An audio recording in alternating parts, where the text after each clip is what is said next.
चला आज आपण हेल्दी पौष्टिक दलिया तयार करणार आहोत.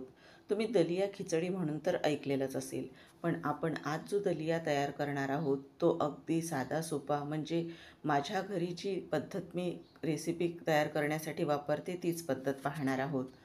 इथे आपण नुसतं दलियाचा वापर करणार आहोत. तुम्ही फोडणीचा दलियासुद्धा म्हणू शकता. खूप हेल्दी पौष्टिक असा हा नाश्ता आपला असणार आहे. आणि अगदी घरात वयोवृद्ध मंडळी असू द्यात किंवा लहान मुलं, सर्वांसाठीच पौष्टिक असा आहे. त्यामुळे तुम्हीसुद्धा ही रेसिपी एकदा नक्की करून बघा. चला तर मग आपण रेसिपीला सुरुवात करूया. आता सर्वात आधी मी 1 वाटी इथे दलिया घेतलेला आहे. तुम्ही किराणा दुकानामध्ये अगदी सहज मिळतो. मिक्स कडधान्याचा सुद्धा दलिया घेऊ शकता. तोही चवीला खूप भारी लागतो. तर इथे मी नुसतं गव्हाचा घेतलेला आहे. आता बघा हा या पद्धतीचा असतो. तर आपण सर्वात आधी दलिया 2 पाण्याने स्वच्छ असा धुवून घेणार आहोत. तर इथे बऱ्याचदा दलिया 15 ते 20 मिनटं भिजत टाकला जातो, पण मी अजिबातही भिजत न घालता याला लगेचच करायला घेणार आहे. सुरुवातीला यामध्ये पाणी टाकून हाताने आपल्याला असा चोळून हा धुवून घ्यायचा आहे स्वच्छ. आणि यातलं हे पाणी टाकून परत एकदा दुसऱ्या पाण्याने सुद्धा धुवून घेणार आहोत.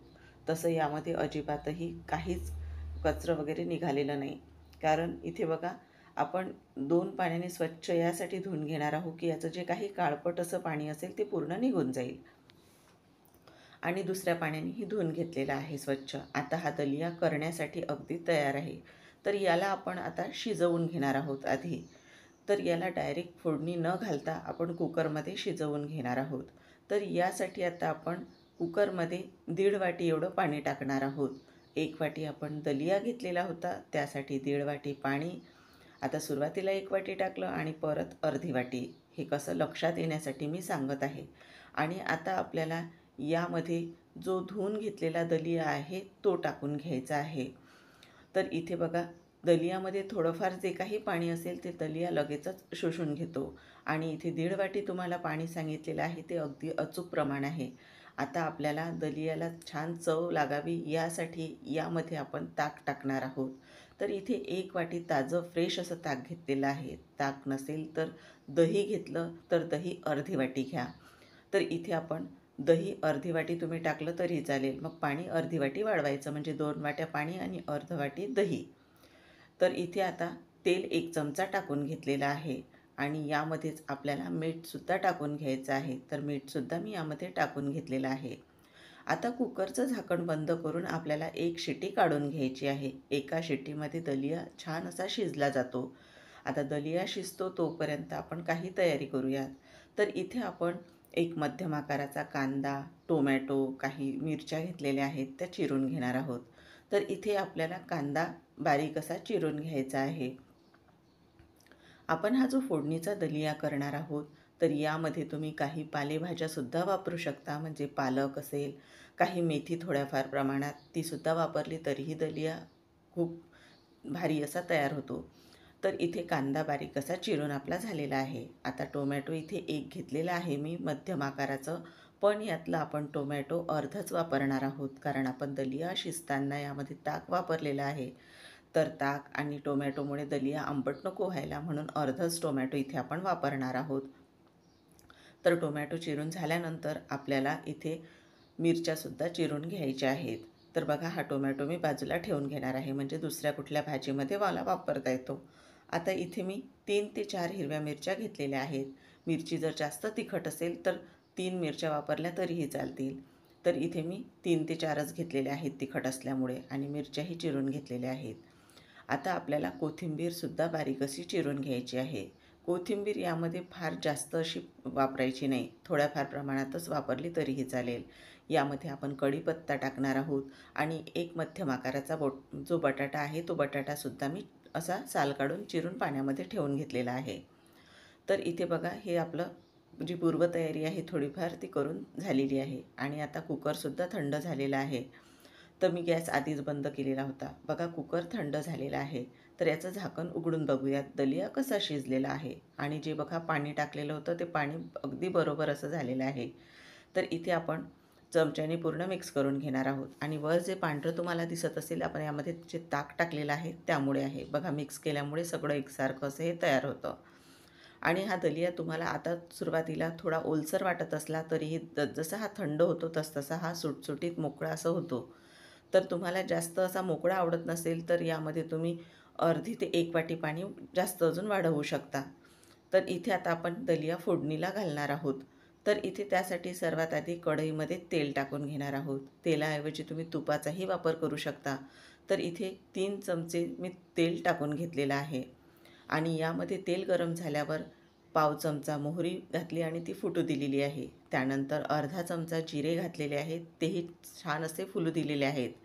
आता आपण यामध्ये अगदी 2 चुटकी एवढा हिंग घालणार आहोत. हिंग तेलामध्ये छान असा परतल्यानंतर आपण यामध्ये शेंगदाणे घालणार आहोत. शेंगदाणे आपल्याला खमंग असे यामध्ये परतून घ्यायचे आहेत. इथे मी लहान वाटी भरून शेंगदाणे घेतलेले आहेत. आवडीनुसार प्रमाण कमी अधिक करू शकता. आता यामध्ये ज्या मिरच्या आपण चिरून ठेवलेल्या होत्या त्या घालायच्या.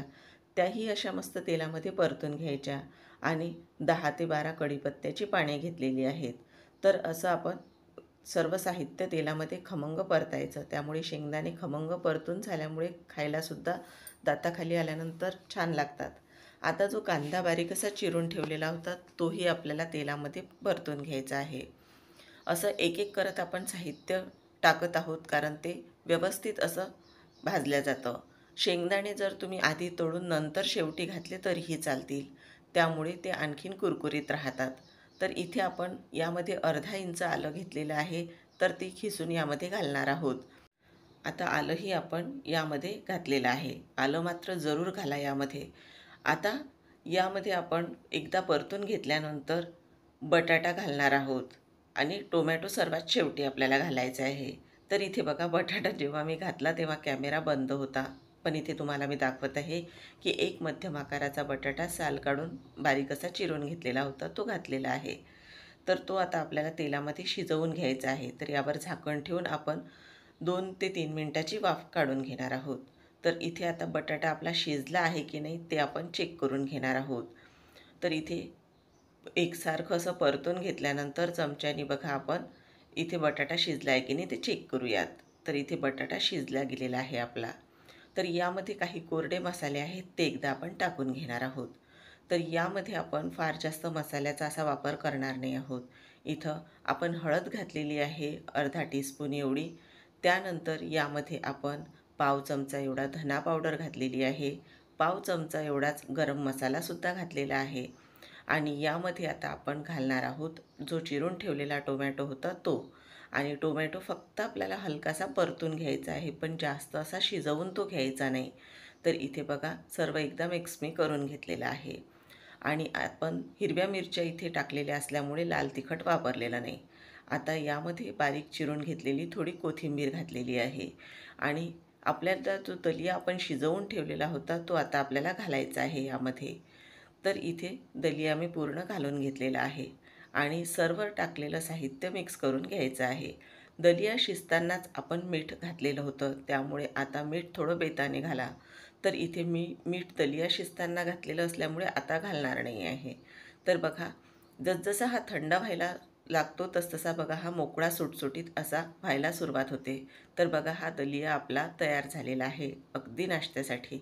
तुम्ही अगदी रात्रीच्या हलक्या फुलक्या जेवणासाठी सुद्धा हा तयार करू शकता. इथे आपण दलिया तयार करताना कमीत कमी तेल, कमीत कमी मसाल्यांचा वापर केलेला आहे. त्यामुळे पचायलासुद्धा दलिया हलका असा आहे. मोकळा सुटीत असा हा दलिया आणि सोबत एखादं छोटी लिंबाची फोड किंवा दह्याची अशी वाटी. अगदी पोटभरीचा असा हा नाश्ता आपला तयार होतो आणि हलका. तर तुम्हीसुद्धा एक वेळ नक्की करून बघा आणि रेसिपी तुम्हाला थोडी जरी उपयुक्त आवडली असेल तर चॅनलला नक्की सबस्क्राईब करून एक लाईक करायला विसरू नका. पुन्हा भेटूया तोपर्यंत धन्यवाद.